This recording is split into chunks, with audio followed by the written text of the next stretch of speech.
ಬೈಕಂಪಾಡಿ ಚಿನ್ನದ ದರೋಡೆ ಪ್ರಕರಣಕ್ಕೆ ಸಂಬಂಧಿಸಿದ ವ್ಯಾಪಾರಿಯ ಕಾರು ಬಂಟ್ವಾಳದ ಬೆಂಜನ್ ಪದವಿನಲ್ಲಿ ಪತ್ತೆಯಾಗಿದೆ. ಚಿನ್ನಕ್ಕಾಗಿ ಕದೀಮರು ಸೀಟ್ ಕವರ್ ಹರಿದು ಹಾಕಿದ್ದಾರೆ. ಮಂಗಳೂರಿನ ಬೈಕಂಪಾಡಿ ಬಳಿ ಸೋಮವಾರ ನಸುಕಿನ ಜಾವ ನಡೆದಿದ್ದ ಚಿನ್ನಾಭರಣ ವ್ಯಾಪಾರಿಯನ್ನು ಸಿನಿಮೀಯ ಶೈಲಿಯಲ್ಲಿ ದರೋಡೆ ಮಾಡಿದ ಪ್ರಕರಣದ ತನಿಖೆ ಈಗ ಹೊಸ ತಿರುವು ಪಡೆದಿದೆ. ದರೋಡೆಕೋರರು ವ್ಯಾಪಾರಿಯಿಂದ ಅಪಹರಿಸಿಕೊಂಡು ಹೋಗಿದ್ದ ಐಷಾರಾಮಿ ಕಾರು ಬಂಟ್ವಾಳ ಗ್ರಾಮಾಂತರ ಪೊಲೀಸ್ ಠಾಣಾ ವ್ಯಾಪ್ತಿಯ ಬೆಂಜನ್ ಪದವಿನಲ್ಲಿ ಪತ್ತೆಯಾಗಿದೆ ಎಂದು ಮಂಗಳೂರು ನಗರದ ಪೊಲೀಸ್ ಆಯುಕ್ತರು ಪ್ರಕಟಣೆಯಲ್ಲಿ ತಿಳಿಸಿದ್ದಾರೆ. ಪೊಲೀಸರು ಪತ್ತೆ ಹಚ್ಚಿದ ಕಾರನ್ನು ಪರಿಶೀಲಿಸಿದಾಗ ದರೋಡೆಕೋರರು ಕ್ರೂರ ಕೃತ್ಯ ಬಯಲಾಗಿದೆ.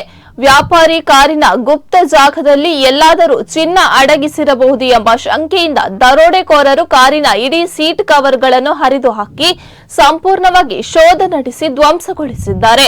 ಆದರೆ ವ್ಯಾಪಾರಿಯಿಂದ ಕಸಿದುಕೊಳ್ಳಲಾಗಿದ್ದ ಮೊಬೈಲ್ ಫೋನು ಇನ್ನೂ ಪತ್ತೆಯಾಗಿಲ್ಲ.